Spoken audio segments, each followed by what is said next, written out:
Good morning and welcome to the Masterclass Sessions. Over the coming months, we will be featuring professionals and craft experts from across the UK to help Rotarians develop their media skills. Today's focus is on public image, obviously, but it's about telling the Rotary story and branding. Very important. Check the thing out behind me. Now, there will be an opportunity to ask questions. We're using the Q&A function. We ask you that you just type in your questions and we will answer them. There'll be an opportunity after each panelist. So we want to get the debate going. We want you to talk about your issues, talk about the questions, anything that's come up. So our first panelist is Dave King. You'll know Dave King. Dave King is the editor of our Rotary magazine. Now you'll see, what you've seen really is a huge difference in the feel and the professionalism of that magazine. It's very good. He actually spearheaded that. He's a top man. He's also a university lecturer in journalism, and he's the immediate past president of a Rotary club. Couldn't see the name there. And he's got a long, distinguished journalistic career. Now, Dave believes that we need to communicate effectively and efficiently, using whatever media works for you and in a language which is easy to understand. So Dave, welcome to the Masterclass Sessions and over to you. Irene, good morning to you. Thank you ever so much for inviting me to speak to Rotary in North West and Isle of Man. It's good to be with you. As you will have noticed, I am a soft southerner. So if any Northerners need subtitles, please hit keystroke 1. And Irene and Phil Dyer, who's operating behind the scenes, I've known them for a little while, and with their Think Differently, they came down to speak to a district conference in Portsmouth about 18 months ago. And Think Differently, I think, is a template for progress to ensure that Rotary remains relevant. And I think the worst phrase I know in the English language is that's the way we've always done it. And I think what Think Differently does, I think what these masterclasses are doing, are helping us to progress and work for the future. So let's hope the technology works. Let me start sharing my screen with you. As Irene said, we've got some, if you want to ask questions, and please type away on the chat function, and we'll take as many as we can along the way. I'm aware that you've also got masterclasses coming up involving Peter Crone, who's going to talk about photography. Phil is going to be dealing about graphics, and I know he's got a piece after me today. And Irene will be talking about social media. So a lot of what I'm talking today will be the building bricks of these masterclasses, which is fantastic. So thank you for the introductions. Let's see if, whoops, I'm not getting. Okay, let's see if we get this. There we are. So to help Irene, I know that with the English-Scottish accent, the club I belong to is Elthorne Hillingdon, which is in West London, just outside Heathrow Airport there. So although I live in Portsmouth, I'm a bit of a nomadic Rotarian because I teach at the university campus of football business based at Wembley Stadium. I lead the journalism department there. I am a journalist by trade. Having worked on newspapers, edited newspapers across the UK, and whoops, jumping ahead there, you will, some of you may have seen me or joined with me and Nikki Scott onto the Together Talks, which I co-host on a Tuesday. Phil is behind the scenes there, managing all the technology, and Irene is part of the A team who is helping our marketing through social media.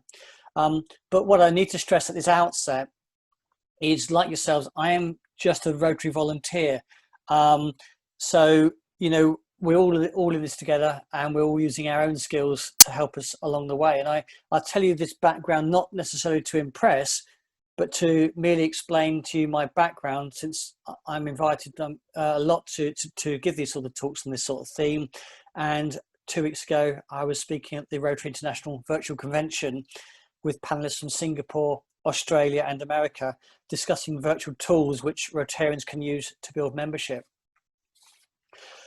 So that leads me on to this slide, because I don't need to tell you how COVID-19 has changed our lives in an unprecedented way. It's the biggest societal shift since the Second World War, but thank God for technology, because can you imagine how the world would have coped with lockdowns and restricted movement without technology?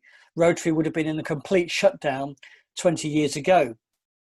But the one thing this pandemic has done is to change business practices for the future, which we have seen with the growth of these meetings, these Rotary meetings online.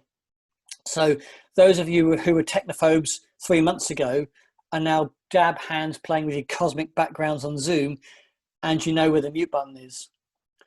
These online forums are, in my view, a perfect shop window to showcase the work of our amazing organisation and reach out to a new audience, but we've got to innovate.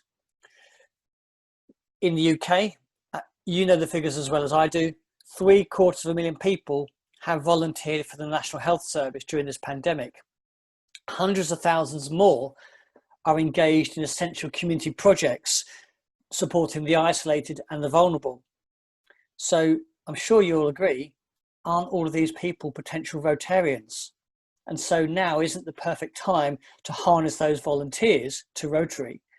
And isn't digital the perfect platform to deliver those messages? And that's the reason that I'm talking to you today. The June issue of Rotary magazine is a showcase of what's happening in Great Britain and Ireland. And I'm particularly proud of this issue. I'm proud to be a Rotarian, seeing how individuals in their day-to-day jobs are on that front line. These colleagues are our heroes. They're serving on the front line to fight the pandemic. What the magazine is doing, what it's aiming to achieve, is to show a diversity of the demographic of Rotary across Great Britain and Ireland in a way which has not been done before. Now, some would say, and correctly, that this is not a true reflection of the demographic of Rotary, whose average age is around 69. But if we are to sell Rotary, if we are to promote our organisation as being made up of leaders, go-getters, dynamic people of action, then what better platform can there be than this? This is telling Rotary's story. And I know this is reflected by some of the stories I received from clubs in Lancashire and the Isle of Man. This is work which is striking at the heart of the community, where Rotary is making an impact in an unprecedented way, I have to say, and demonstrating its relevance during COVID-19. We are, after all, the world's largest humanitarian organisation with 1.2 million members, and we feature in more countries than McDonald's. And so we should not be backwards in coming forwards in telling our story. And just to quickly share with you, last night I was preparing some stories for next week because I write a lot of content for the Rotary GBI national website. And just to give you an example of two latest examples of some of the work that's going on within Rotary. Forth Bridges Rotary in Rosyth up in Scotland has set up its own COVID-19 response team, as has happened elsewhere. Their COVID team has been helping with shopping and collecting medication, as well as befriending as well as Rotarians befriending the vulnerable. And Kath Chorley, who's a founding member there, told me this. He said, shortly before lockdown, one lady we were visiting lost her dog, who was her main companion. When our member Izzy first visited, the lady said she couldn't be bothered to get her out of her pajamas each day. As it so happens, Izzy also volunteers with a dog rescue team. In due course, they rescued the little dog and asked the lady would she like to foster it. Izzy took the dog to the lady and said she would call back in a couple of days. When Izzy went back, the lady was waiting at the door with the dog on a lead and in her best clothes. Her hair was done and she had makeup. The lady said to Izzy that the dog saved her life, which has now been adopted. What a brilliant little story there. And in Wales, if I can just share with you one more story. This came just yesterday. In South Wales there, they have been working closely with a radiologist at the Cardiff and Vale University Health Board to fund new style intubation boxes, which allow staff to continue routine operations which had been stopped during the pandemic. Now, according to the Southern Wales Rotary past District Governor Peter Hamilton, each box costs £60 and has been successfully used on more than 40 procedures. Each club in the district donated £100 to fund at least one box. So can you see, well, clearly you can see what phenomenal, what a phenomenal impact that Rotary is making in those communities by simply, doing simple things, not just with money, but doing. And surely those are the stories which we should be telling. Suddenly the word Zoom, and we're on Zoom today, has become a verb, as in the phrase tonight we are Zooming. Zoom as in the communications portal, and I thought Zoom was a song by the Fat Larry's band back in 1982. So those technophobes who a few months ago couldn't operate a TV remote control and thought Syria was a war-torn country in the Middle East have now been dragged screaming and kicking into the technological age. And I suppose for a lot of us, we're saying, what's the fuss all about? For Rotary, and I'm pretty sure we're all in the same boat here, we've attended quite a few Zoom meetings since last March. And, I've been a speaker at quite a few. And I'll be honest with you, it's been a curate's egg. Some have been good, well organised, the right netiquette has been observed, and decent conversations have been built around a strong speaker, and the meetings haven't dragged on too long either. However, other Rotary meetings on Zoom, I'll admit, have been painfully embarrassing. They were slow, they were stilted, you could hear someone eating their dinner in the background, and they had the charisma of cardboard. If I was a visitor to those Zoom meetings, and that's what's really great about Zoom, you can invite anyone into your forum who could be a potential new Rotarian or someone who may be invested in what you're doing. If I was a visitor, then I'm not sure that as a showcase for Rotary, some of those Zoom meetings were professional enough. Rotary clubs still have to find their feet to discover a format which works for those meetings. Now, this is a sidestep from my theme this morning, but it lies at the core of communication and how we communicate as Rotarians. When we talk about telling Rotary's story, Zoom is a strong medium of choice. The challenge is to make sure that we have the right appearance. So why have you invited me to speak this morning? Well, number one, I'm cheap. And secondly, maybe Anton Deck cancelled at the last moment. But maybe the timing is pertinent because we are in the moment. We are in a moment of change and we're in a moment of opportunity. And isn't that the rub? Through the coronavirus, people have found volunteering. They've understood, as we have always understood as Rotarians, the joy of volunteering. Doing something without getting paid, where you leave your ego parked back at home, but you just simply roll up your sleeves and you get involved. Suddenly, people are getting volunteering. And each and every one of those people, as I said earlier, are potential Rotarians. Because just imagine if Rotary could attract 1% of that figure of the 750,000 people who have volunteered for the NHS in the last 4 months, now that they have got a taste for volunteering.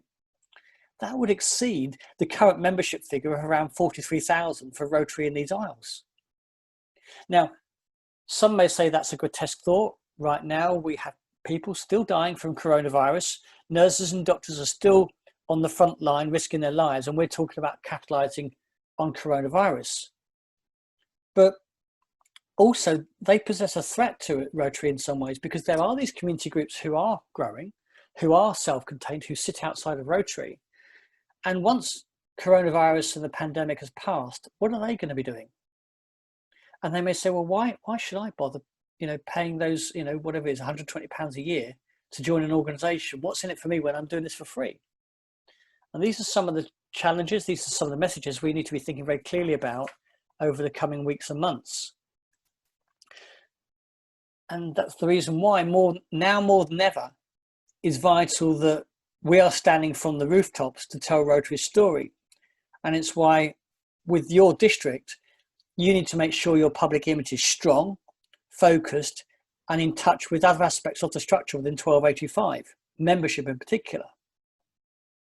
At the virtual convention 2 weeks ago, I was discussing virtual tools to engage members, and I said this: as Rotarians, you can have the most creative membership ideas, the most imaginative fundraising initiatives, and the most dynamic community projects. But if you're not telling the story properly, if your digital posts are filled with those mind-numbing Rotary acronyms, if your messages are about as engaging as a 1-hour squeaky violin recital from your favourite niece, and if you're not reaching the right audience, then what you're doing has about as much value as a chocolate teapot. So in telling Rotary's story, it's important to remember who is your audience. Think about it now. Think about with your messaging as a district and even within your own clubs, who is your audience? Who are you trying to reach? And what messages are you trying to deliver? And when you think about it, it's pretty diverse, isn't it? At the start, there are existing Rotarians. We should never underestimate the value of membership retention when we go seeking new members. But as we go outside, there is a whole battalion, a whole external audience of stakeholders to consider. Your local community, businesses are prime among those external stakeholders, not necessarily as new members, but actually to give a commitment to get involved with Rotary to help with projects. So as a Rotary Club, I throw back this question to you now. What are your strategic goals? Do you have, for example, a public image plan? Because that plan should be focused on regular engagement, tailoring a consistent message, a message which is relevant and one which grabs your audience. One size does not fit all. That's not a trite cliche.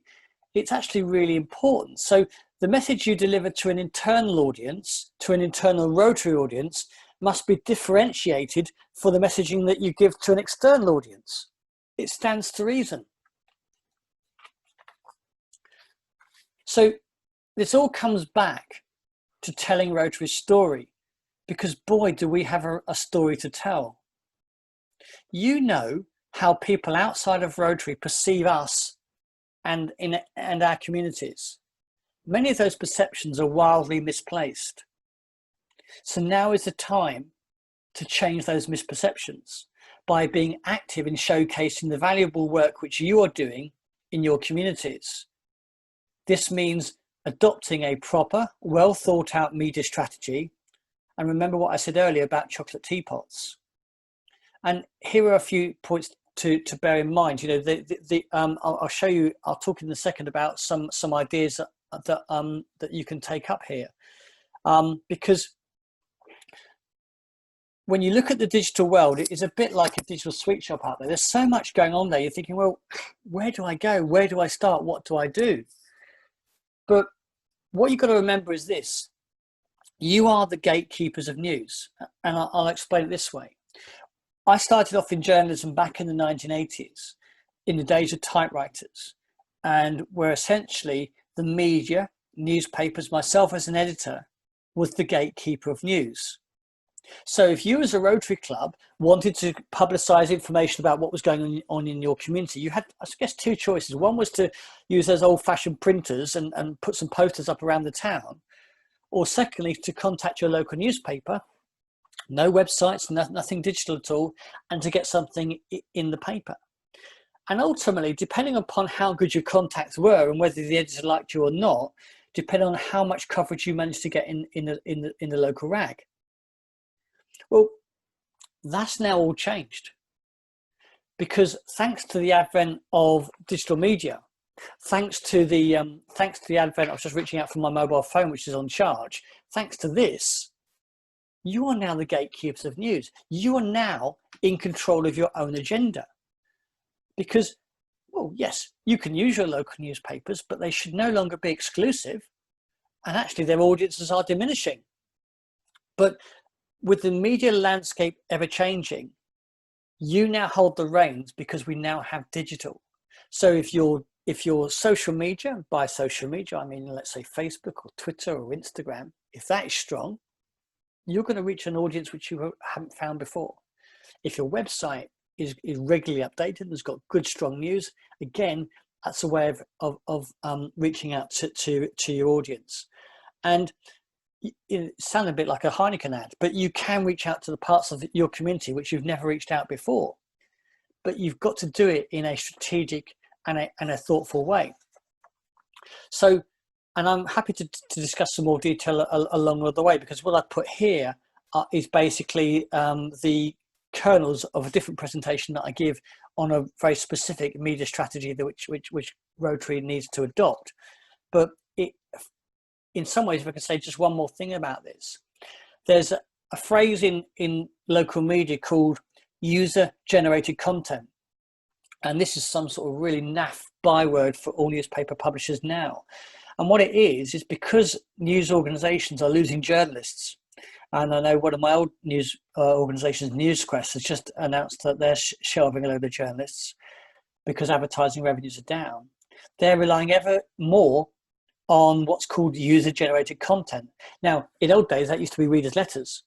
But actually, if you are presenting really good press releases, really good stories, nothing more than 350 words long, written neatly and in perhaps aping the style of your local news organization with some good pictures, if you do that and send it through to the right contact there's a very good chance it will go in there. But it requires that research, it requires that forethought, it requires that, looking ahead and preparing something there. But as I say, news organizations step to one side. You, using your social media, your digital media, your websites, are in control of the agenda right now. These are the last few slides before I'll hit some questions if you've got some. These are a few tips that you need to remember from my point of view as far as communications. You've probably guessed that I just hate acronyms. I mean, I'm just amazed when I get emails from people which literally are listed with that. It's like alphabet soup. I do not have a clue. So don't assume your audience knows what they're talking about. So don't talk in acronyms, and don't assume they know anything actually, because as I say, if you assume, it makes an ass of you and me. So do try to engage. Start from the basic premise and tell a story. I think you want to be polished, you want to be professional. And again, I can only say for my mailbag, I get some illiterate rubbish that comes on my email from Rotarians who should know better. They're supposed to be professionals. So do make sure that what you write is spell checked, English spell checked, not American spell checked, and make sure that it says what it needs to say. And sometimes you might want to put some notes at the bottom about your club or organization, so you give a bit more context to the journalist or to any external stakeholder. A final piece of gratuitous advertising. Together Talks has been going from strength to strength. If you haven't seen the show, try it. Tuesday evenings, 19:05. We have some great speakers packed into a 40-minute showcase, which I co-host with Nikki Scott. The sessions are audience-led, and I know a few Rotary clubs are structuring their meetings around the Together Talks or using this as a resource at another time. We use social media to promote Together Talks. Eventbrite is employed as a means of registration and for sourcing advanced questions. And a library of Together Talks can also be found on the Rotary in Great Britain and Ireland YouTube channel. And just to add, this is not a COVID-19 project. We're in this for the long haul because we believe Together Talks is projecting the modern and attractive face of accessible Rotary. We're looking to innovate and we're looking to move things along all the time. And this is a way of telling Rotary's story and reaching out to a wider audience. I've often felt that in Rotary, public image is the poor cousin. It's often ignored and it's often sort of just left in the corner. And which is why I'm really delighted to see what you're doing with this series of seminars looking around public image with photographs, graphics, and social media. Because if you can really take a lot of the material that's coming out of these masterclasses and applying them in your clubs and within the district, then you'll be far better in telling Rotary's story. Because now is the time to think differently. Now is the time to think strategically and to tell Rotary's story loud and proud. Thank you very much.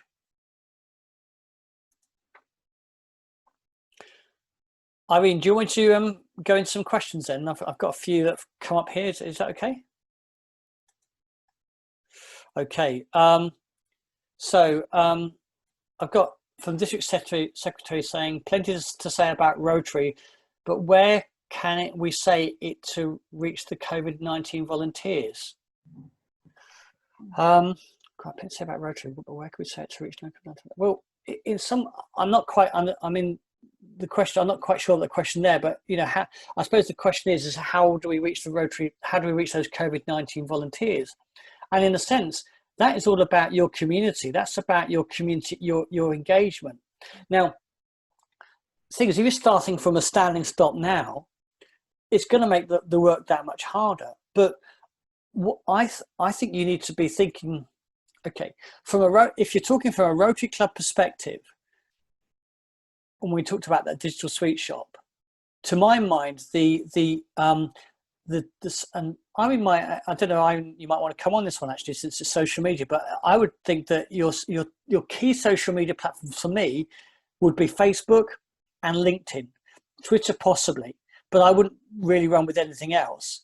And you're using those bits of social media as a way of reaching out, not just to the Rotary audience, but to an external audience as well, by means of signposting to your website, and also by actually having a conversation with your audience, by growing that audience, by inviting people to like your page and telling them the story of what your club is doing. Irene, what do you think? Yes, I mean, you're absolutely right, Phil. Dave, sorry. We talked about this just before we come on air. Part of our problem today is we're not going out there doing the projects. If we are, we're keeping it to ourselves.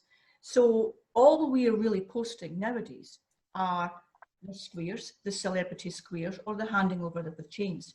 What we really need to get out to, if we want to engage volunteers, we've got to do something that's going to engage them. Showing celebrity squares won't engage them. The photographs of the presidents doing all sorts of things, actually that won't engage. Pictures, active pictures. And there's, you know, Rosemary Boardman, and Rosemary will be online, I know she will be. She's got lots of activities going on, but we're not publicising it just quite as well as we could. And as you spoke of earlier, our platforms are Facebook, our platform is Twitter. Not so much Twitter, but certainly Facebook, that's the main one. And it's about looking at what you're putting out there as outward facing. We don't want to put in all our nonsense into an inward facing Facebook page, but what we put out should be showcasing what the projects we're doing. So that's what I think about that. Irene, is Rosemary from Eccles? Is she the Eccles lady? She certainly is. Okay, I know who Rosemary is then. Okay, that's good. Yeah. And actually, I know Rosemary from about 6-7 years ago, because I started a project with Rosemary around hearing loops. And I know that the Eccles Club, I think Salford as well, Poynton actually, Rotary in particular, have been doing work around hearing loops. And in some ways, these are stories which we should be talking about, because you're absolutely right. I don't want to see pictures of chain handovers. That means nothing to people. It's this sounds really awful, but it's almost like vanity publication. We're publicizing, aren't we looking good?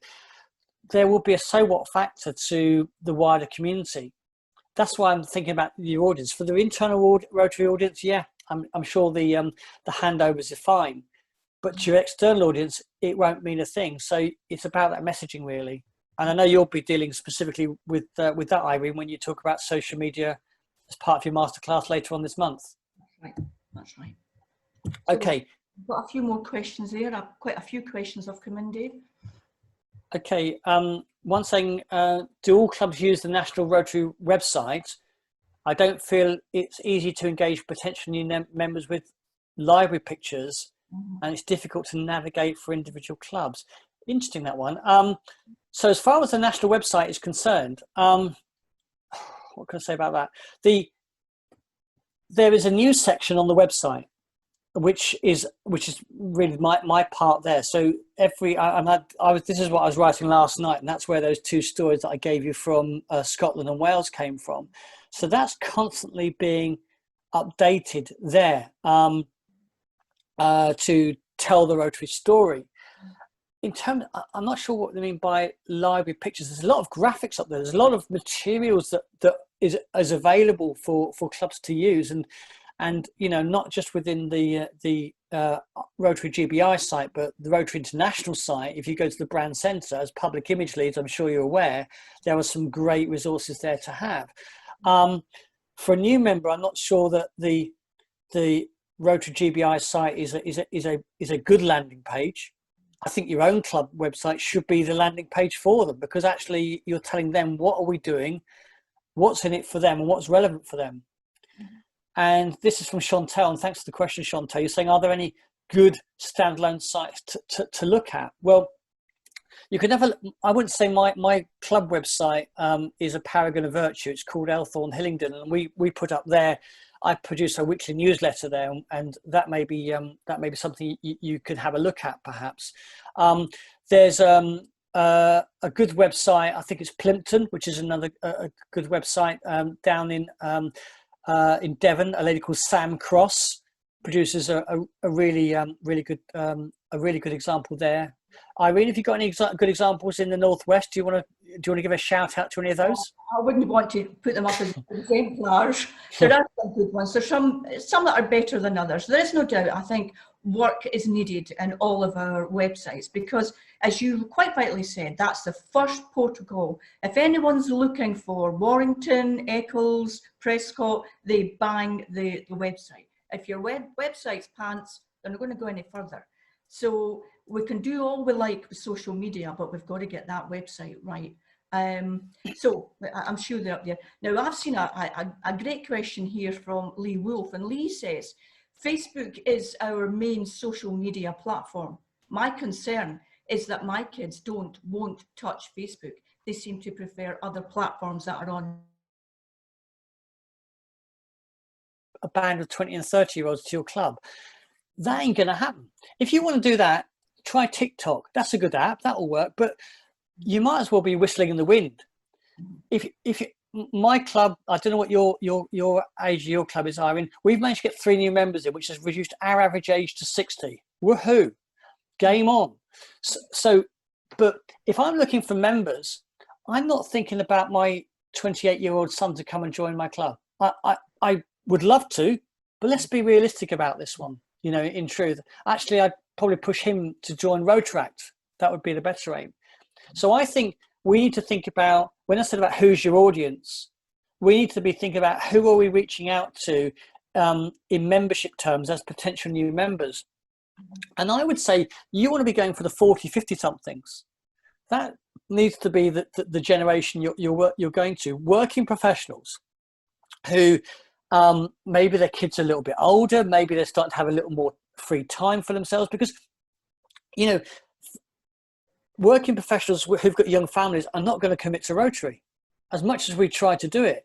So if we work with the base assumption that our target audience are 40 to 50 plus and beyond, the most natural fit for me is Facebook. Number one, because it's a much simpler and easily understandable format. There's not a set word count on it there. You can upload pictures and you can upload videos. And there are these awful algorithms which do restrict what you do and coverage there. But actually, it's a platform which really all members can understand. And if you get every member of your club to like your Facebook page, and if every member of your club invites all of their friends to like the page, you can do it. I took over our Facebook page last year.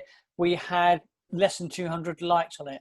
I've got over 1,000, 1,200 likes on our Facebook page by simply expanding that. So every time I'm telling a story about what's happening within my Rotary Club, it's now reaching not just 1,200 people, but it goes viral beyond them. So, sorry, long answer there. And Irene, you may have another thought on this, but I'm firmly of the belief, let's be realistic about this. Who are we trying to capture? And I think we need to be going for 40, 50 somethings and bring those into our club. And in doing so, we need to use a digital media which finds them. I mean, I agree with you there, Dave. I think it's very hard to try and engage the 20, 30-year-olds if you're all sitting there 50, 60, 70, 80. You know, it's very difficult. I would maybe go as far as to say you're looking at a 10-year gap between you. Maybe that's where you should start. If your average age is 65, maybe you're looking at the 55s. And if you get enough 55s in, you then attract the 45s. It just depends. But a lot of it, again, is around the activities in the club. You might have a very older type club, but do young things that are very attractive. So it really just depends on that. Now, I've seen a couple of questions on LinkedIn, one from Maria, one from Julia Smith. Wanting to know how we can expand on how Rotary would use LinkedIn, and wondering, saying, you know, this is a professional site. Now, I know the Together Talks are targeting the LinkedIn site. So how can we use LinkedIn a bit more, do you think, or can we?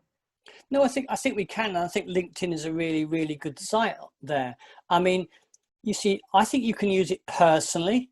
So I have about 3,500, 4,000 contacts on my LinkedIn site. So I post material on there about Together Talks. So again, that's having a good reach. So I think individually we can use LinkedIn, especially if we're working Rotarians. We can use that because ultimately we can then reach out to our contacts to tell them about Rotary. They may not live in my Rotary Club's constituency area, but if it gets them tapped into another Rotary Club, then you're serving a really good purpose there. I also think that Rotary clubs themselves can set up LinkedIn pages, which could work there. There's nothing to stop them to do that. The difficulty is with all of this, Irene, is finding the time to do that and to find the resource within the club. Because, as I said to you in my last slide, that I always feel that public image is the poor cousin. It's the one that really doesn't get a lot of support. You know, there's a lot of focus on membership, a lot of focus on fundraising and projects and community and foundation. But when we get to public image, it's almost like, well, who's left? It's like the last people you pick in your football team. Who we got left? And they're inevitably pushed into public image.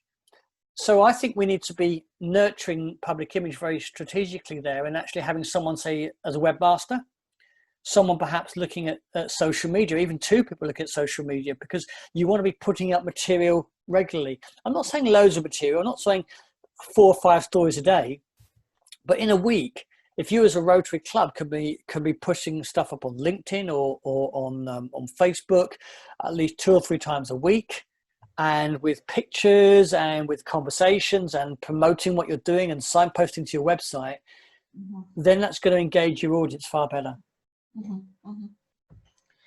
Now the questions are coming in thick and fast here. David Ellis from our club, everybody knows David. He talks about posting stories on other local digital platforms. They're cropping up all over. It's another way of communicating with our communities. Personally, you do what's right, you do what the right thing is, and where your connections are, and try and keep them is absolutely right. Yeah, and David's spot on there. I mean, there are lots of, especially these interest groups out there. You know, there's lots of, so, you know, you should get involved in those forums and find out where they are. And probably your members, your club members are on those forums anyway. Let's say they're involved in a local history forum. Well, get on there. Tell them about Rotary, because actually, I mean, one of the best talks we had at my club this last year was we had some guy come and talk about local history. There, we had lots of people come on for that. We even had a guy talking about the history of 2,000 years of road signs. Sounds really dull, but we had a really good audience for that because people wanted to come and listen. So actually, yeah, David's spot on. These online forums are worth reaching out to, because these are like-minded people who are looking for things to do. Yeah, and there's a couple of statements and questions here, again from Maria and one from Herbert. So shouldn't we have links to all of our community groups on our website? And Herbert actually highlights this and says, the most effective way to engage with the various volunteer groups is to follow them on social media and join their discussions. He's quite right there. I think it's absolutely the clear bob on. No, I mean, Herbert's absolutely right, and Maria too. I think, you know, engagement with your local community groups, and getting involved in those discussions. But again, it's about doing it. It's not like one of those New Year fitness fads where you just do it for a few weeks and then forget it. You've really got to be thinking about doing it, but it will reap its benefit, because these are ideal platforms. And once again, I go back to the gatekeeper principle. You are controlling the news agenda here. Mm-hmm. There's a question from Bernard Langham. I don't know Bernard. I think he's a lead district 1100.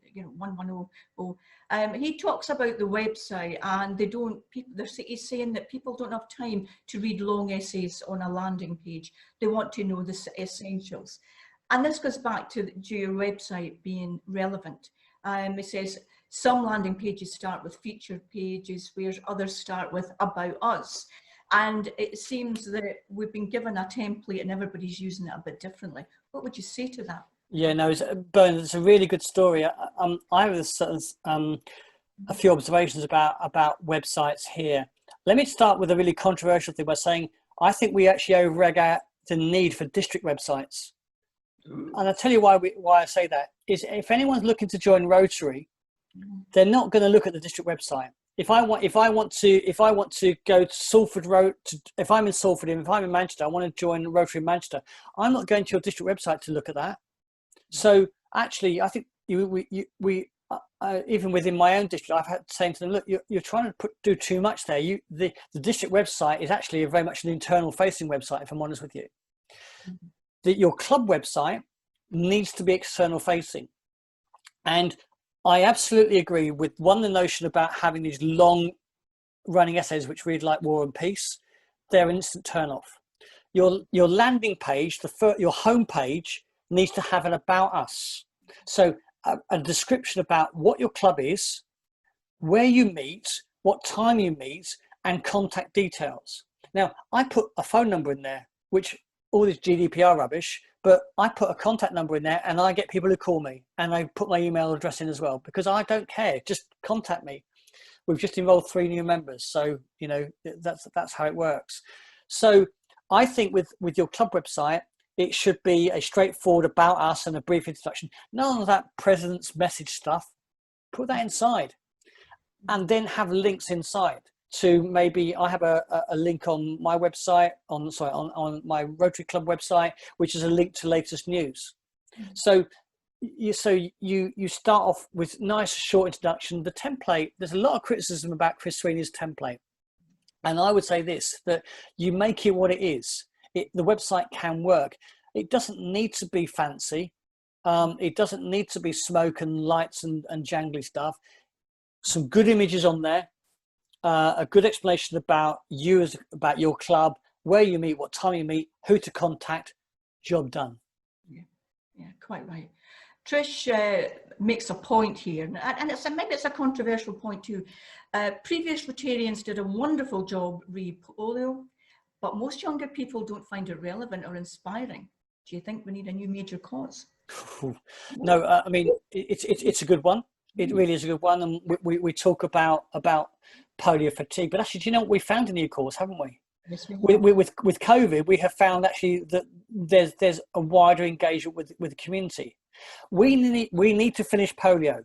You know, you know, can you imagine if we gave up now? That would reflect really badly on Rotary. So we cannot give up there. But actually, there's a lot more out there which we could be doing, and it doesn't need to be big scale stuff. Again, apologies for going back to my club, but you know, bearing in mind the membership, we're thinking about what easy wins can we have with our volunteers now. So the biggest ticking time bomb in the UK is dementia. So actually, what about as clubs you set up, you know, dementia friendly campaigns? In COVID, it's something you can actually do. You know, actually, you don't need to be getting out there. You can actually do it from your comfort of your own home to start organising it. And once the lockdown eases, we can do far more. So I think, you know, there's been lots of calls about what other campaigns can we do. Modern slavery has been trumpeted as a campaign. Homelessness is another one, and I think they're all relevant. But actually, I think we within our own clubs can be you know, really focusing on the needs for our communities. So what may be relevant in, you know, in Liverpool and on Merseyside will be far different to what's relevant down the south coast where I am. So I think it's really important actually now to pick projects, because there was a question there about how do we engage those COVID volunteers. Well, actually pick projects which they're doing, pick things that are relevant to them. Yeah. We've got a couple of questions on Angela from Tameside is thinking about starting up Instagram and YouTube. Now I know in the district we're rumbling with Instagram, and we've certainly got a YouTube channel. Do you think that's a good idea? Where do you think that sits in all of this?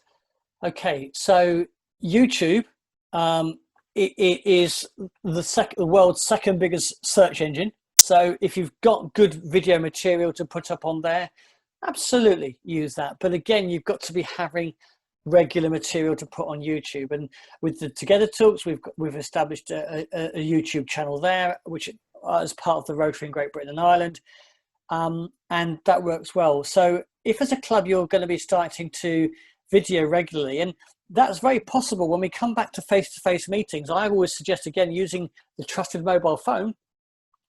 If you've got a speaker at your meeting, when they finish, don't record necessarily his or her speech, but take them to one side afterwards and just ask them to basically you know, a minute, tell me about your charity or your organization, and then take that video, put it up on Facebook, and then you might want to put a library of your guests who you come to your club on your YouTube channel.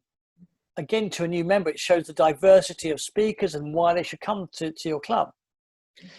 Instagram, again, for those who don't know, and please, I'm not patronizing at all, Instagram is simply about taking a picture, images, and posting an image. It's just one image you can do, although there are a couple of like apps. One's called Pick, Play, Post, where you can put multiple pictures on this one sort of template and post it on Instagram. And you can also put a video on there too. You can use that as a means of reaching out. And Instagram is good, but again, I go back to the audience thing. Are the people you're trying to reach, do they use Instagram a lot? I don't believe they do. I think Rotary does, and Rotary, you know, should be using Instagram a lot. But equally, if you've got lots of stories to tell and it's very pictorial, again, none of those firing squad pictures of check presentations or chains being handed over, something a little more glamorous maybe. If you can use it wisely. So yeah, absolutely. But you've got to have the material. Just don't use it as some sort of like, you know, tick box. Oh, we've got Instagram, we've got YouTube, we're done. It doesn't work that way. I mean, that feeds into, there's a couple of comments from Rosemary Charles and Chris Hill Turton, talking about don't write off the 20 to 30-year-olds. And you're absolutely right. And, you know, Chris says, I joined Rotary last year and I'm 35. Oh, I'm jealous. I think there are many younger professionals that should be targeted. I think you're absolutely right, Chris. And same with you, Rosemary. I think we're not writing them off. I think we're being realistic. I think we have to think about another type of club for them. Because if you think about it, they don't want to come to the meet and eat clubs. They don't want that. They want something else. I don't write them off. Just think about what you're doing. I would just also add with Chris, and my remark is not patronising. Yeah, that's great, and I'd love to know why you came to Rotary, what attracted you. But the point is, you are not the norm. Mm-hmm. I'd love it if we got 30-year-olds, but where I'm coming from is you've got to adopt a media strategy which is focused and targeted. Now, if you try to do a one-size-fits-all, you're just going to dilute your message, and actually you're going to exhaust yourself. So I'm saying as Rotarians, and our clubs are much smaller, if we're having a specific public image strategy and you want the one that maximizes the results quicker, I'm saying use Facebook, use your web page and LinkedIn. And that's your starting for 10. Yes. Bernard again comes up and says, and maybe it's controversial, maybe it's not. Do you think we should get rid of the word club to show that we are not exclusive? Nationally, Rotary in Great Britain and Ireland doesn't use the word club. And if you are to ask Dennis Spiller, the past president, he is one of those, he was the guy who came with the Rotary 2 thing. He's very much against the notion of club, and I asked him why, and he says because it gives the wrong ideas to people. It gives an air of exclusivity to what we do, almost like Masonic. Mm-hmm. Now, personally, I don't agree. I don't agree. I actually don't have a problem with the word club, because actually I'm joining club. I love being part of a club. You know, that's what that fellowship I enjoy. So I think it's so in the literature which we produce nationally, you'll never see we use the word club. So I belong to Elthorne Hillingdon Rotary, not the Rotary Club of Elthorne Hillingdon. So I think it's up to each individual person. I actually see nothing wrong with the word club. Yeah. Okay, thanks for that. Now here's an interesting question. Kate has obviously been thinking about what's been said here today, and she says, I know you keep saying to publish information, stories every week, but what do you do if nothing is happening? What do you do there? How do we create these stories? So, well, this is it. It's not just about having stories. It's not about just telling stories. Yes, I appreciate they're not stories that are there. They may not even be your own stories, but actually what you might do is you might be looking elsewhere at other things that are happening around. So let's take, for example, last week, where Rotary International announced that there was a 7th area of focus, the environment. Mm-hmm. What can you as a club say about that? What you can maybe make a comment about that, about, you know, you could talk about some of the Rotary projects that are going on out there. You may see other posts from other clubs of great examples of what Rotary is doing. So you can share those. Mm-hmm. And, you know, we hope this summer that Nigeria will officially become polio free. Well, share that information too. Mm-hmm. So I think sometimes you can take stories from elsewhere within Rotary, from my magazine maybe, if you're short of something to include. Even the Together talks. You know, there's material that comes up there which you can promote. So come look, this is the modern face of Rotary. But the other thing to say is, one, have a conversation. So taking my Rotary hat off, as the editor of a newspaper, what we used to do each day, the first thing I got my team to do is to say, I want you to float a question on Facebook every day. Let's have a discussion point, like, you know, should people be fined for littering? And you just have a discussion. So maybe you use your Facebook page as a discussion point about something that's happening within the world. Obviously, you stray away from politics, but you start you use that as a platform for a discussion. So you put a soapbox up and you have a discussion there. So it doesn't just have to be your own stories. It can be other people's stories, and it can also be discussions. And again, without wishing to promote ahead, or presume rather, I'm assuming, I mean, that actually with your social media, you'll be talking about some of these ways of actually using social media in a very practical way to post out there and get yourself heard. Absolutely. I mean, other comments here that we see here is, now Sue Pinder has, I think maybe struggling a wee bit, I think maybe us all are. Recruitment ideas, she says, recruitment ideas are all well and good, but have you got any suggestions on how to go about it and the strategies? Now, personally, I think this is something that we can take on with membership, and it may be something as Phil as membership chair can take on. But what do you think, Dave? Crikey. I mean, big thing. So no, it's. I mean, in the end, isn't it? It is all about membership. We live or die based on our membership, and public image is a means of reaching out to membership. And I can't give you a one size fits all. But again, I do apologise for going back to my club, because all I can tell you is about where our strategy is. So we have a university on our doorstep, and I've just finished as president for the year, and so since last January we've said, right, one way of reaching out to grow our membership is to reach out to the university. Now, we've done the obvious thing, we're setting up a Rotaract club, but also the university is one of our biggest employers in the area. We've reached out to them, so we've been starting to have a dialogue with our university to discuss with them about projects that we can work with them on. So not only can we offer them a RYLA, a Rotary Youth Leadership Award program, but also we've talked about doing a bursary, about doing awards. So actually we're trying to get some of the staff, and we've managed to get staff to come along to our meetings. So I would say to you, who's your biggest employer? Who's on your doorstep that actually you could get them involved? Bearing in mind what's happened with COVID, a lot of employers are now more aware than ever of corporate social responsibility. So actually, should you not be having a conversation with those employers and saying to them, do you know what, how can we work with you? Some employers do give their staff time off. We're not asking for time off, but are there projects which maybe that employer would like to do, which we can do with our skills base and to help them? So this is just one idea, and again, I'm sure Phil, with his membership hat on, will have other ideas. But actually, let's look at what's around us and let's see who we can reach out to, because I believe there's a climate out there of people who want to volunteer, who want to get involved and volunteer. And one other quick thing just to mention, Rotary Community Core. Now, Rotary Community Core is like Rotary Light. And what this is basically where you might have a project involving volunteers, but who aren't members of your Rotary Club. So you might be doing a canal clearance. And in Hertfordshire, they've actually, where Rotary have got together a Rotary Community Core as part of their COVID response team. They're not Rotarians, but they sit under the Rotary umbrella and they have all the public liability insurance. So again, you may actually find a project, maybe it's a canal clearance or helping to do something at a special school. And while you get a team of volunteers to come and do that, make it a Rotary Community Core, introduce them to Rotary, and then transition them across to the Rotary Club. So there are just a couple of ideas.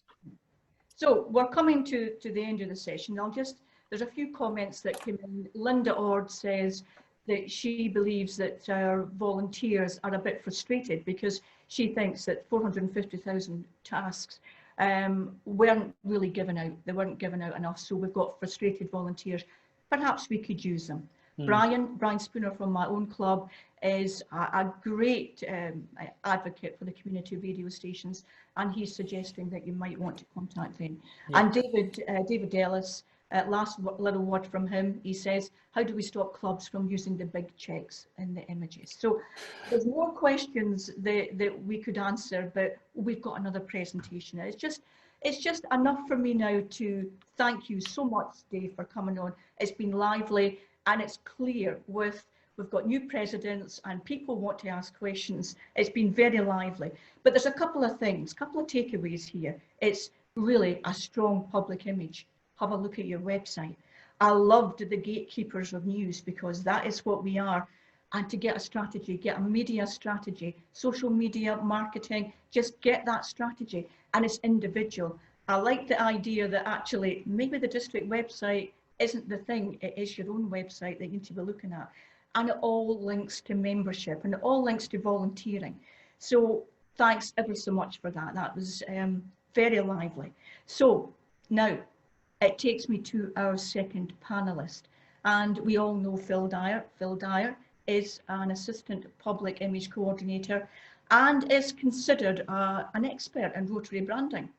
He is the president of the Prescott Club. He was part of the Think Differently team, and he's part of the Together Talks. He's an integral part of the Together Talks. Now, what Phil doesn't know about branding actually isn't worth knowing. He believes that using skills to help others is the right thing to do. So, Phil, you're in the room. Over to you. Good morning, everyone. Thank you for that introduction, and Irene, and thank you, Dave, for your insightful presentation there about Rotary telling the story. I'm going to go straight into it now and share my screen.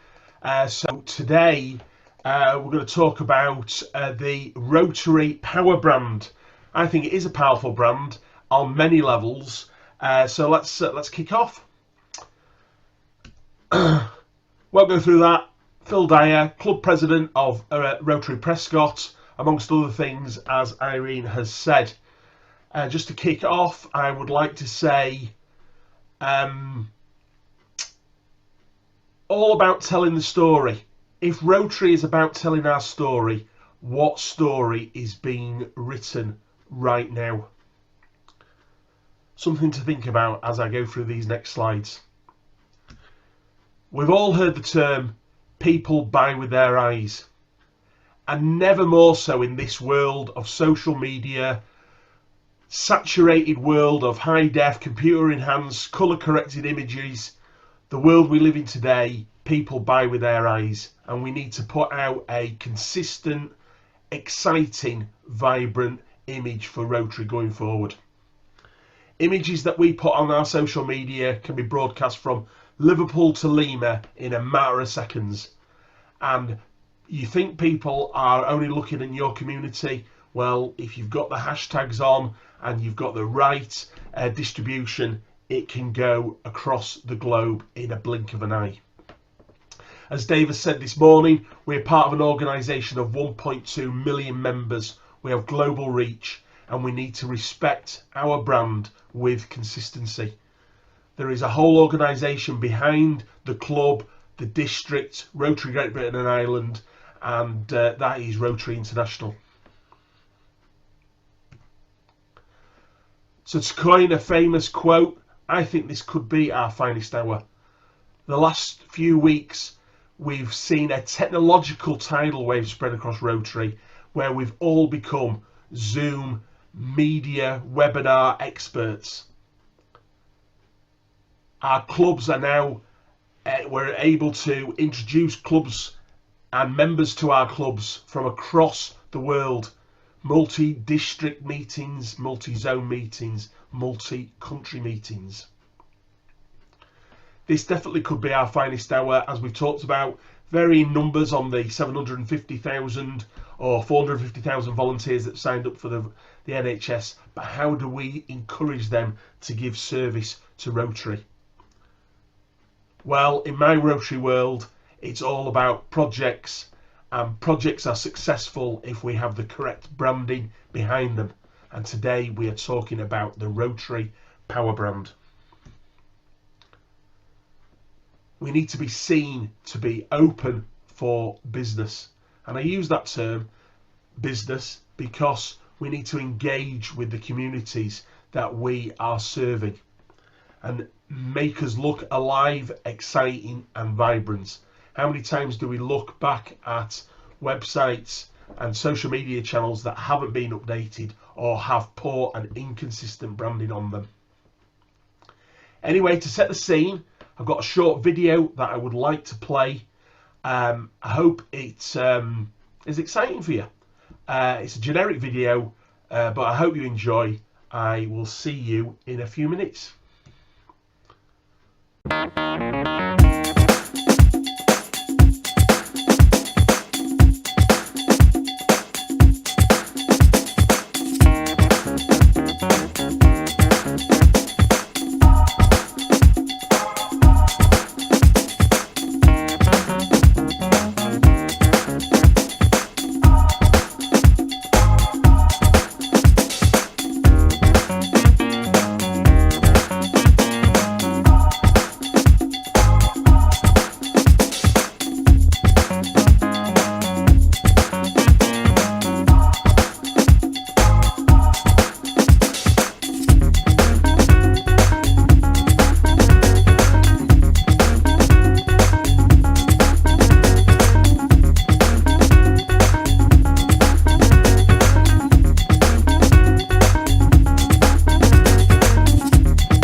that little video. Like I say, it was a generic video, but I think it's excellent, and it proves how powerful brands can be, and no less than the Rotary brand.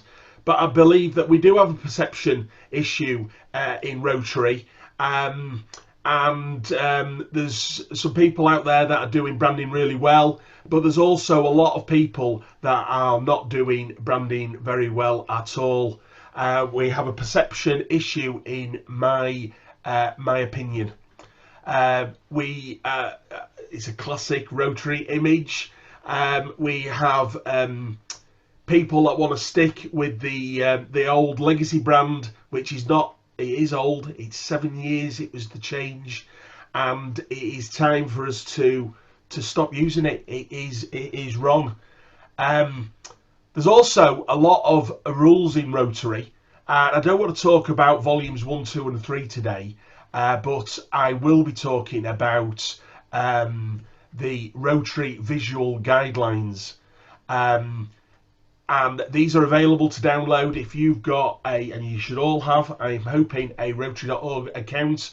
You can download these, and there is some great advice in here about how we can use the brand.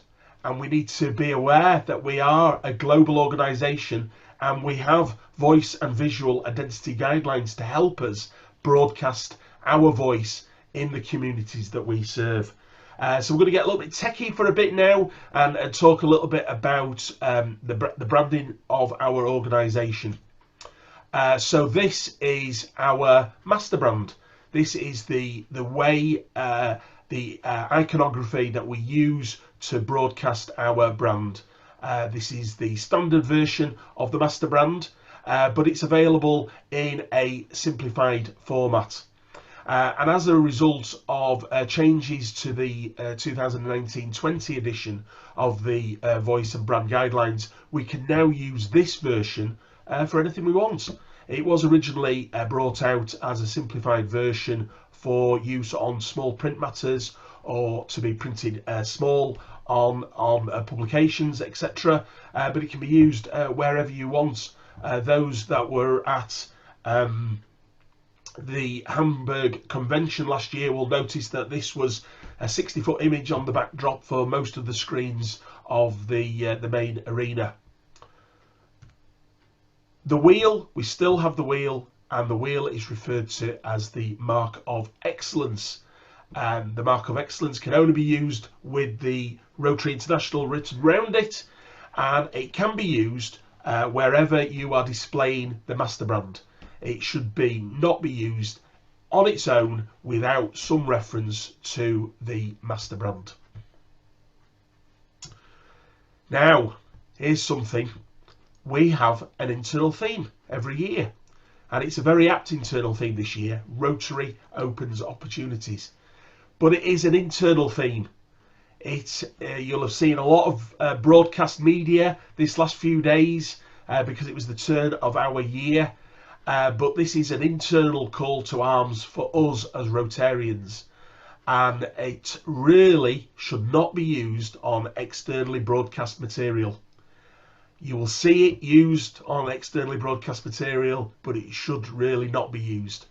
The idea behind that is that if the theme changes every year, it's confusing to the external world, and we use the Rotary Master brand as our main form of logo. And if you think back at other large brands, they don't change their brand every year. This is an internal call to arms for us, and so this year is Rotary opens opportunities for us as Rotarians. So as I said before, it is now I think it's actually 7 years since it was actually changed. And the legacy brand, which it's often referred to, or the wrong brand, or the old brand, is gone. It's obsolete and should not be used. And just as a reminder, Rotarians in the room today, when we've signed our club compliance forms, in the small print in there, we say that we will adhere to the bylaws associated with the association and Rotary International. And one of them in there is the use of the correct branding of the organisation. So the use of the of this wheel should be not used at all ever going forward. One of the reasons for that is that we've got new branding, and if you go and buy a new Ford Puma car, you get a new Ford badge on the front of it. You don't get an old Ford badge. Can't do it. New car, new badge. You can't get an old badge. So I wanted to show you this here.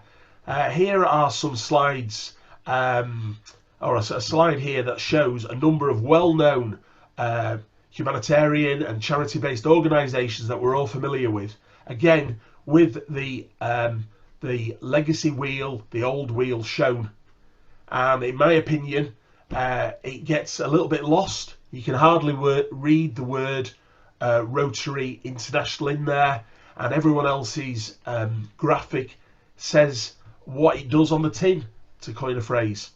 These graphics were provided by one of the Rotary coordinators, Chalmers Kersley. I'm sure a number of you will know Chalmers. But here is the same series of graphics with the master brand. And you can see the difference there.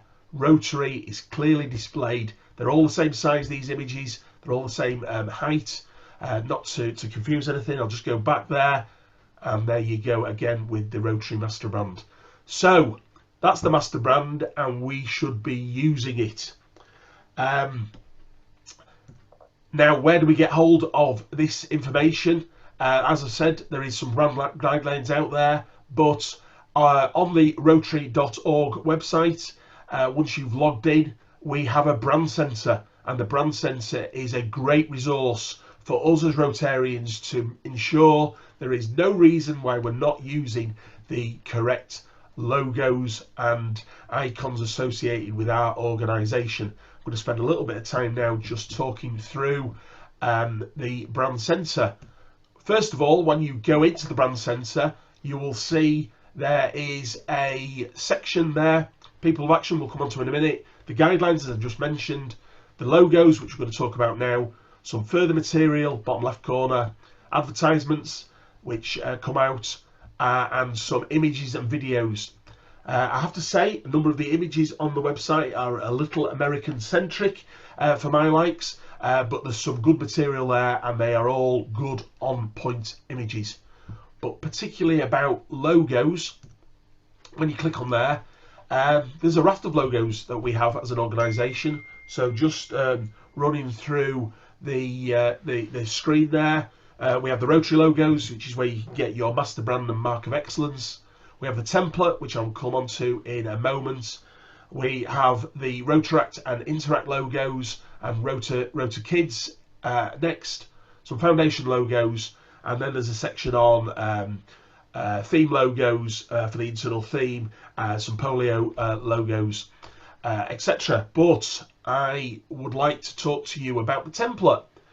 You may have seen this before, so if you have, I don't really apologise, because a brush up is always good, but if you've never done it before, this is a great little few slides just so you can download your own logo. So you click view and you come onto a screen which will look a little bit like this. This is slightly cropped down, and it asks you to put in the location or club identifier which we should be using on anything relating to a club, your club identifier, or if it's district, you put your district identifier on. And in district 1285, which we don't use as a number because no one cares whether we're 1285 or 1286 or 1287 for that matter, we are Rotary, Northwest of England and Isle of Man, and we should all use the geographical description for our geography rather than district 1285. So you can pop in there your name of your club. I'm a member of the Rotary Club of Prescott, and we call ourselves Rotary Prescott. So a simple type in there and you're able to save it, which we'll come on to in a minute. You can put it above if you would like, and of course you can use the word club. There is an option on the brand centre to put the word club in there. Personally, as Dave mentioned before, I don't like the word club, and Rotary Great Britain and Ireland tend not to use the word club, but if you want to, of course you can.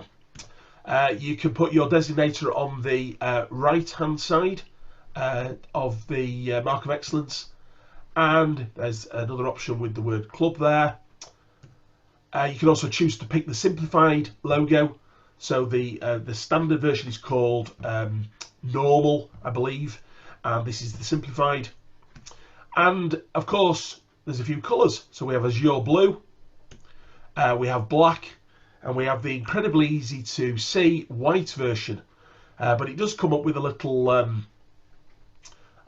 box there in red to say you've picked a white logo, you've got a white background, you can't see the white logo. But I promise you, when you download it, you get a white version of your image. So once you've done that, you can download the logo, and there's a couple of little quirks here on the brand sensor which you should be aware of. The first option when you press save will be to download it as a PDF. Now ordinarily a PDF file for what a normal Rotarian might use isn't much good because you can't really use the PDF image in a Word document, and you can't mesh that together with a photograph, which we'll talk about later. So you need to refresh your screen. It's the way the software works, and when you refresh the screen you'll see that the two blue boxes are illuminated, and you can download as a JPEG. And when you do that, the Rotary logo will come with a white background around it. Now the white background may seem to be quite a large white background, but that's sized specifically to suit the brand guidelines and gives you the correct amount of spacing around the logo. So if you're putting it into a document, it gives you a guide of where your next image or text box should be. But you can also download it with as a PNG file, and when you download as a PNG file, you get a transparent background. Now that's really useful when you want to put that logo over a photograph, because you can then see the photograph behind it, and we'll come on to some of the people of action things in a minute, and that's really useful. So it's dead easy to do. You download the files, you'll save them. They actually stay, as you can see here, this particular screen grab was taken in March 2019, and they stay within your section of the brand sensor for 30 days, and it allows you to re-download them in that period. There is a little, you've got like a little storage facility within your part of the Rotary.org website. So that's how to download a logo. But for those members of the audience today that are in District 1285, Rotary North West of England and Isle of Man, the public image team have been really helpful, and very recently the images for those logos have been sent to your club president, secretary, and I believe public image chairs within the last couple of weeks. There will be a reminder going out as well, just to say that you've received those. It was a Dropbox link, and you have got the 3 colourways or 4 colourways of your image going through. So hopefully that was useful as how to use the brand center to customize a logo for your club and the formats that you can do it in. So we should now not be using anywhere, certainly on social media, web, and anything printed, the legacy brand. And here's a little gift that I stole from Evan Burrell with the shredded picture of the legacy brand.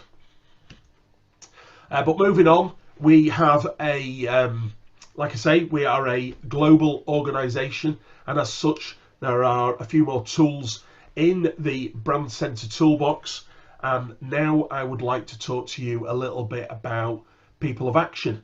So this is a great advertising campaign that allows us to brand our documentation, our social media, our public image, whether it's physical assets such as signage that goes out to an event, with delivery, people of action.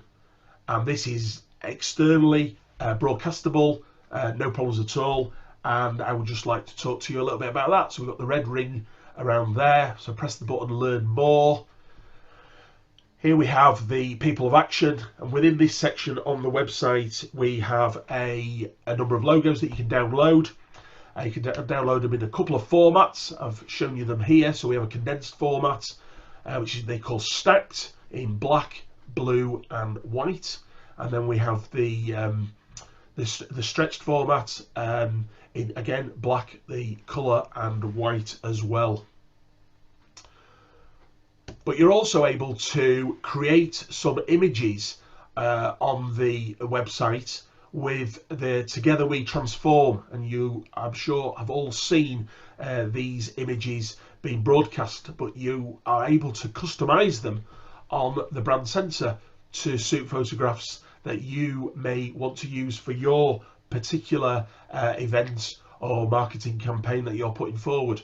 So here we have Transform with a standard image, Polio and Polio with a standard image, Inspire, Connect, and here are the masks that you can download. I'm going to tell you all about that now. So you could download them to put them on your own photograph. A couple of ways of doing that. Within the People of Action section on the website, there's a create your own button, as highlighted in red there, and you can create a number of posts. We can't go through them all today, but we're going to choose the People of Action Facebook post there, the second one in, and you press the create button, and on that create button you would choose, maybe a little bit hard to see there, but there's a drop down box, and which is the red. I've superimposed it there, and you can see the little blue word. You pick the verb that you would like to use for your mask that you're going to put over a photograph, and you choose a photograph from the library. But to the right there is a button called Custom, and you can actually pick your own picture. So here's a few pictures that are in my particular library on the brand centre, but you can upload a picture and apply the mask to that image that you put on. These pictures stay there forever, I suppose, and you can call upon a different mask as you wish. So here's one of Prescott, my club, a little bowling social, Together We Connect, and that's something that we put out on social media. Now, you might not necessarily want to always use the brand centre, and you can just download a blank mask. So here you can see there's the blank mask is prepared. You press save with the save button indicated there, and this would save a Connect image as a PNG file, so you could put that over a graphic or a photograph of your choice going forward. And I believe a future masterclass we will show you how to do that and make use of this format of branding. But here we have the image now, which has been floated across a picture. There's Together We Connect over a tree planting project, and it makes the image look a little bit more powerful. A few more examples of how the masks can be used. Here's Eric and Irene, a meal pack. They're Together We Inspire. We have Tony Clayson, Champion Change. We have Irene here at the Warrington Beer Festival, although she's making gins. And there's another one there of me looking dressed up for some sort of charter. The words that are available, the red words were the original, but the black words there, or the dark grey words there, are the new ones that you can use, and they're downloadable from the brand centre. Like I say, these are the official Rotary International words. we've stretched our understanding of the subject there with Have Fun and Champion Change, and in a coming masterclass we'll show you how that can be done. Wanted to spend a little bit of time now just talking about graphic design and how we don't always have to use a photograph. As Dave mentioned earlier, it's all about maybe publishing good on-point key images onto your own social media channels from others. There was a new 7th avenue of service published by Rotary International this week, which was environmental, and there's been quite a lot of images put out on social media that could be easily shared onto your page, whether that be Twitter or Facebook or LinkedIn for that matter, to make it look like you're more engaged and more vibrant as a club than maybe you are, and look like there's some throughput of news on there.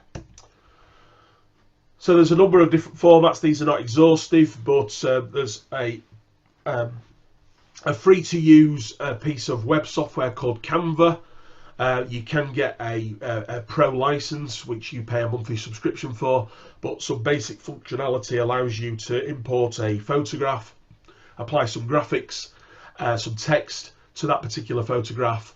The beauty about Canva is it's really easy to use. They'll give you a template to start off from that you can customize, and it will automatically size the output to the social media you're using. So if you want a particular Facebook post, it will size it correctly to the current Facebook changed their algorithm, but it will size it to suit that. Or Twitter, slightly smaller, Instagram, etc. Instagram stories, Facebook stories. I don't know if you've noticed on Facebook that a post is a landscape format, but a story is a more portrait based format, and Canva will do that. Second part of that is PowerPoint. I love PowerPoint. I use it quite a lot for work in my day job, but it's ubiquitous. Most people have got a copy of PowerPoint. It's standalone or part of an Office 365 account. For those that want to explore a little bit further, Adobe have a product called InDesign, which is the pink one there, the ID one. This is a professional piece of software. It's a paid-for piece of software, but very powerful. And that is the software, for example, that Dave King will use to produce the Rotary magazine. So it's professional desktop publishing software. The second one there would be Photoshop, again from Adobe. It's a paid-for subject, paid-for software, but again extremely powerful. And if you need to make some editing to some photograph, etc., then Photoshop's the place to go. Quite clunky to use unless you know your way around it, and they're both paid-for products. Like I say, I would be using the free Canva service or PowerPoint. PowerPoint can do a lot more than you probably think. So I want to just show you a few images that we as a district have created over the last few months, maybe months and years here, with regard to membership and public image, and sharing the Rotary story, but in a visual, graphical way. These are really great opportunities to engage. So here we have a Join Us. Are you going to get involved? Join us. Change the world here, there, everywhere. I also got a COVID one. COVID's been quite good for putting out some images here. So here's a social distancing image. Something that we used in Prescott, stay at home, which we've all been doing during lockdown. Rotary's open for business. As I started this presentation, we are open for business. We're online now, and we're all getting experts at Zoom and being members of that game show Celebrity Squares with our Zoom meetings. Here's something that we did for a project in the district, which was the distribution of PPE and tablets for people to use who were subject to lockdown, and this was the graphic that we put out with that. That was created on Canva there. They have a very distinct look to the Canva outputs, so that was a Canva one. Here's one that we put out at the turn of the year. Is it time to engage? Time to volunteer? Rotary Great Britain and Ireland. This was our first foray into a district Zoom meeting, so just a few shout outs there for will it be good to stay in touch. Look at us all now, 15 weeks later, we're zoomed out. Here's a Happy Easter from Warrington. Wear the mask from COVID. Rotary Day, 23rd of February. That's an image that we put out on the Northwest site. And again here, time to get involved and get something back on World Rotary Day. As I mentioned, we have a new area of service focus on top of the 6 that we've already got. So this is the 7th, supporting the environment. And this was a graphic that we put out a couple of weeks ago. So I would ask you to think about either borrowing these graphics from social media, and these are on the Northwest site, and resharing them on your own site, your own club Facebook page, and just allowing you to have a throughput between events that and projects that you're doing or not doing, just to show that you're engaged, you're vibrant, and you are open for business. As with all good presentations, I've got takeaways for you today. Unfortunately, it's not a curry. First one, tell your story. As Dave said at the moment, the beginning of this presentation, telling your Rotary story is the most important way of getting our message out there. And it can be done on social media with the correct photographs, the correct branding, makes us look more consistent and more vibrant. As you can probably gather, I'm a big advocate of the Rotary brand, and using the correct Rotary brand makes us look consistent as a global organisation.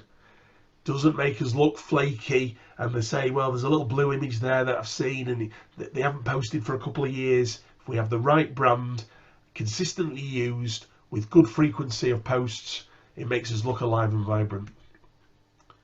Third, social media. We are all social animals and we use social media to a lesser or greater extent. But social media is here to stay. It's not a fad. It's part of the fabric of life now. And using the correct branding and right images on your social media posts will enable us to engage with a greater effect. And lastly, consistency. We need to be consistent with everything we do. It needs to be correctly branded, the right images, no checks, no chains, they've gone, no one's interested, wants to be an exciting image. And I hope that you have enjoyed my presentation today. Are there any questions? Well, thank you, Phil. Of course, there are questions about this. And I would like to start off with a question from Darren Hans. And he's asking quite a controversial question. Oof. Yeah. Do you think there could be some degree of confusion with the various mottos and calls to action? The main one we have is service above self, but then there are people of action, and then there's the yearly RI President theme, which changes annually. Is there a place for all of these? Well, I think there is. I won't give a cynical answer today. I will give the party line, shall we say. So service above self is our motto, and the most current external branding that we use is people of action. And I believe we are people of action in everything that we do. As I mentioned, and I hope I tried to get the point across, is the internal theme is the internal theme. And it's for 1.2 million internal Rotarians, and it's a call to arms for us, to say Rotary opens opportunities or Rotary connects the world, as we had last year. It is for us. I think potentially using the internal theme externally does dilute the fact that we've got a great master brand, and in modern parlance, people of action is the other external imagery that we should be using. So I would say that is the 2 points we should be using, and make sure that the internal theme is kept for internal reasons. Thanks for that. So Bev, the president from Rotary Middleton, wants to know how and where we can learn how to manage media sites like FB websites. She says she's keen, and she says she's clueless, but I know Bev, she absolutely is not. Can Rotary help me or us? I think we've got future masterclasses that may help there, but what do you think about that, Phil? So that's about the how do we improve the Rotary template website? We'll just manage all our social media sites. It's quite, Okay. we spoke of this earlier and said, you know, it's quite an undertaking if you've got 3 and 4 sites to manage. And how do you do it? I mean, there are ways of doing it. I don't know. There's a couple of paid for services. So there's Hootsuite allows you to, but unfortunately it's a paid for service, and I believe there is a free version, but it's not as comprehensive. There's another site called Buffer, Buffer, which allows you to pre-write social media postings and have them scheduled to go out. So if you've got some time on a Sunday afternoon, an hour, schedule half a dozen posts, and it will post them out for you. You can automatically post from Facebook to Instagram, because they're the same organisation, and you can automatically tweet from LinkedIn. So it's just understanding those rules, but it can be a bit of a headache. And I know Dave alluded to that earlier, and maybe get more than one person in the club to look after different media. I know we have a strategy in the Northwest where there's 3 or 4 of us that manage the social media. So if one's busy with work or whatever, the other one can take up the slack, so to speak. I mean, these are good points. It is about, we're back to that message of a strategy. It's when you start doing ad hoc things, that's what takes up the time, and people then think, this is too much, I can't do this. So we're back to what Dave says. This is about a media strategy. So Bernard Stone, I don't know Bernard, but Bernard says, you introduced yourself wearing a dinner jacket. Could this be part of the issue? He suggests that's a devil advocate question. What do you think about that? I thought it was quite a good photograph, really. I mean, we've got a broadly internal organisation audience here today. I like the photograph. Possibly the dinner jacket is not necessarily the one. I just quite like the photograph, really. I don't have a lot of photographs with me, so that was the one I chose today. So I make no apology for that, but I think there's possibly a point. I would definitely not have pictures on social media with chains and etc. and checks, as we've said. I mean, I think what he's driving at is there. You know, you showed the image of you know the 2 Muppets. They are 2 older, and it's dinner jackets. It's meat to eat, and maybe that perpetuated that. Maybe so. So Ravi Meni from, I think, Bolton, one of the Bolton clubs, he asks, are we allowed to use the international theme on club letterheads? You know, it's an interesting question. I would say, I think the formal answer would be no, but I don't really have a problem with that on a letter. The other thing I would say is, how many letters are we writing? You know, how many letters are actually going out to people? Yeah, I wouldn't be broadcasting it. I don't think it's so. There you go. Yeah. So Robert Bracegirdle comes up with a very interesting question. He says, and we're back to membership. I think we can see a theme here. We can see how closely membership, foundation even, and public image all work together. So these questions are all interchangeable. But he suggests, how do we include those present Rotarians who A, don't want to risk Zoom, Instagram, Facebook on their old computers, or B, don't have computers at all? Are we at risk of alienating some of our members by all of this? What do you think? I think there's a possibility. I have to say, although there was a initial stories about the scares associated with Zoom. Zoom is incredibly safe, and there are some safeguards within Zoom now for passworded and encrypted login and a waiting room, which allows you to stop people just attending your meeting. It's very, very easy to turn someone off if you don't want them in the room.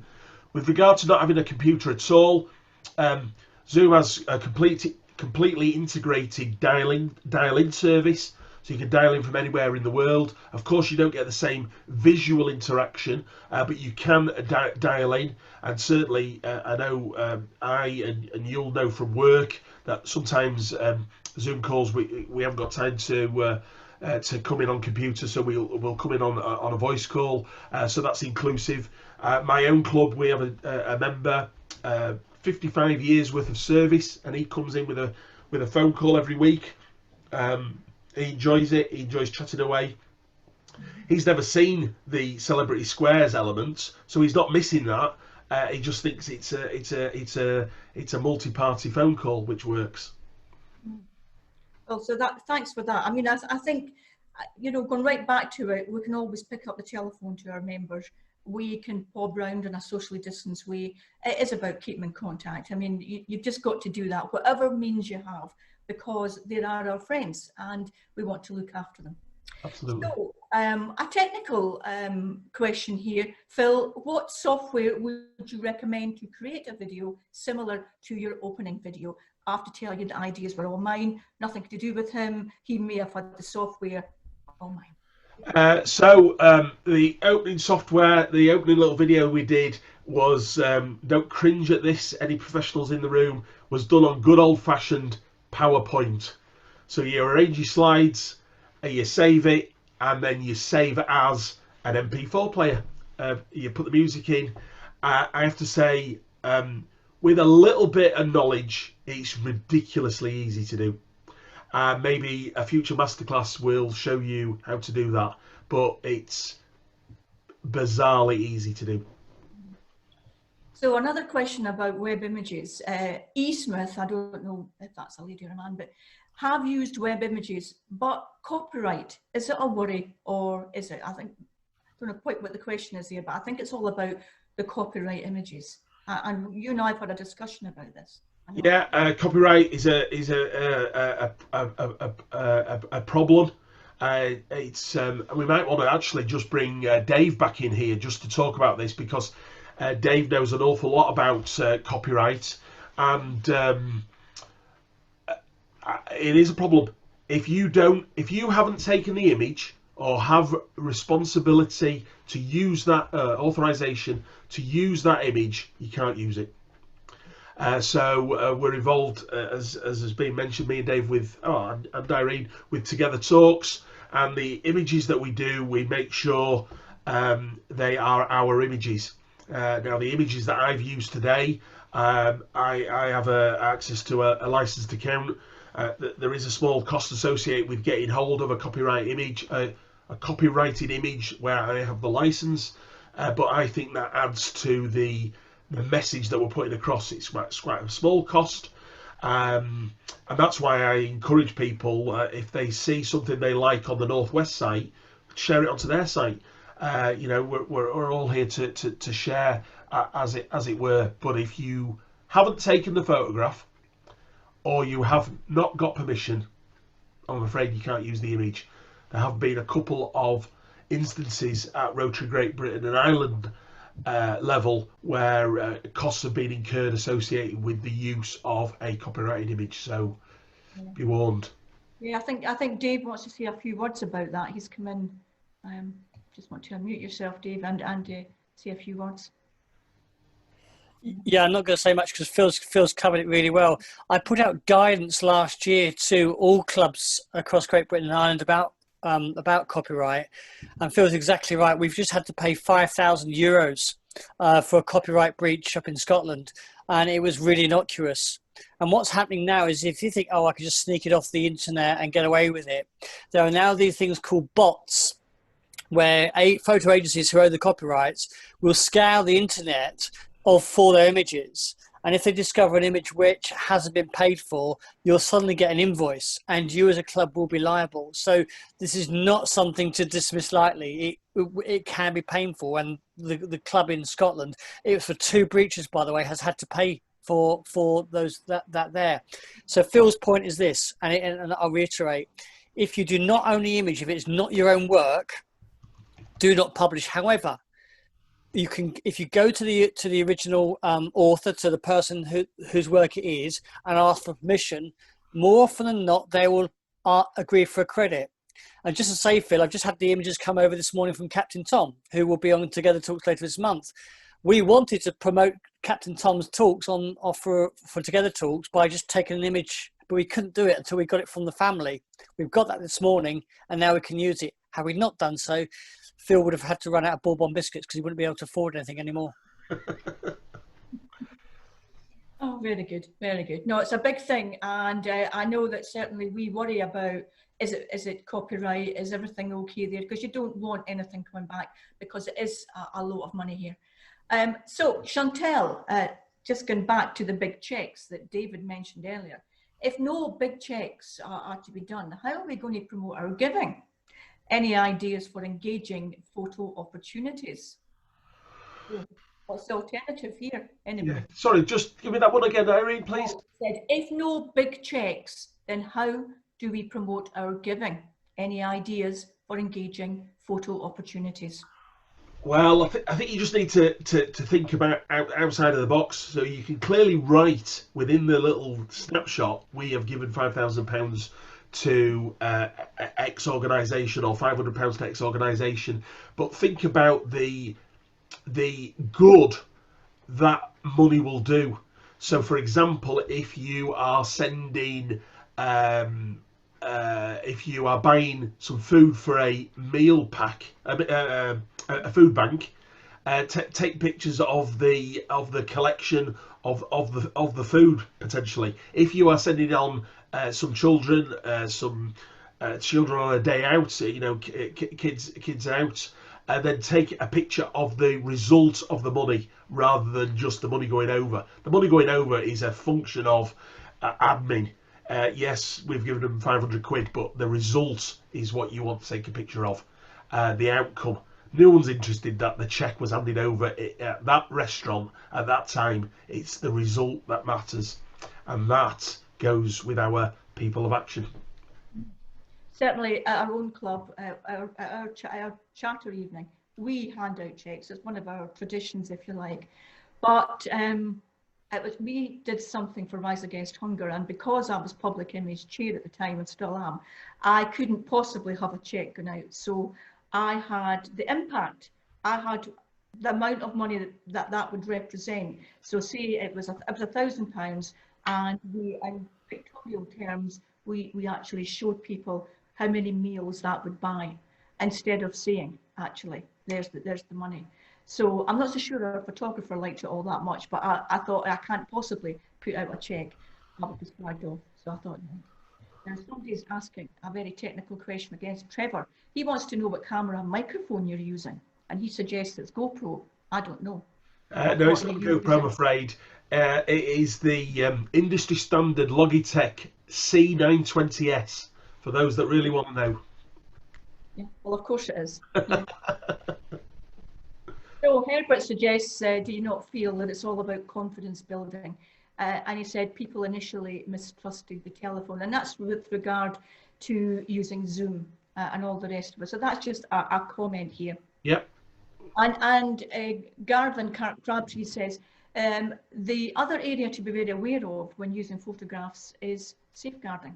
Now, that's all about not taking photographs of children, and if you do, you really must get the permission from this. It's quite You know, it's quite a thing that we just can't take photographs of anyone and think it's okay these days. It absolutely is not. So we've just got to be mindful of this, and it's quite right to bring up safeguarding. It's quite a thing there now. So what other questions do we have here? Somebody, Julie says, I use the master brand in my emails. I assume this is acceptable. Depends what you're using, Julie. Yeah, if you're using it for your Rotary email, most of us have a separate account for our Rotary email, and you want to put the logo on, it is preferred that you use one with the club designator on the bottom of it. And like I said earlier, we have been very kind to District 1285 members and issued all the logos already. We can resend them if needed. So yeah, by all means, absolutely. Yeah. And so some other questions about where they can get a hold of the graphics. Well, the graphics shown on Phil's presentation are already out there. We can resend them out, but they've already been used on social media. I've seen them all. They're all out there, and they're all available. And you can put your own club, you know, name on that. So it's quite. They're all available. But I would suggest something. I would suggest for those who are interested to have a look at the brand centre and play around with it. It's much, much easier than you think. And there will be a masterclass coming up in the near future that will show you how to even just do it very, very simply on PowerPoint and to slide the, you know, the images on top of each other. It really is quite easy. Initially, it's quite clunky, but once you get used to it, it's quite good. I mean, Ken Garrity wanted to borrow them, but you can borrow them by all means, but I would suggest have a look at your own. Just float some of those masks across. And we're coming out of time now, but Maria suggests a shop where we can purchase logoed shirts, blouses, scarves. It might be cheaper purchased district-wide rather than the club. There's a couple of issues there. I think you're right. I've seen some, you know, polo shirts and it's not quite right. The logo's not quite right. Or people go ahead and just order things and you cringe, and they've got it for years. Rotarians like to wear their jumpers for 7 years anyway. So there's something about that, maybe not a shop, but there's something where we can check this over, because certainly we have, when we buy the stuff from Rotary Store, it's bob on, and there's no question of it. If we want our gazebos, our flags, it's absolutely spot on, there's no worries. When you start to go local, to local printers, the colour could be wrong, the spacing could be wrong, because it's more than just getting the logo right. So we're almost at the very end, and I would just like to thank Phil very much for his messages. And the key story, as I'll repeat them, is tell your story. Keep it professional. And we are a global organisation, let's be proud of that. And use our social media and our photographs, use it wisely, use it well. It's all there, and we're all here to help you. Now, I hope you've found it informative today. Our next talk is on the 8th of August. We've got a couple of things lined up. We'll start to put that out. So thanks again for joining us for our first masterclass, and have a good weekend.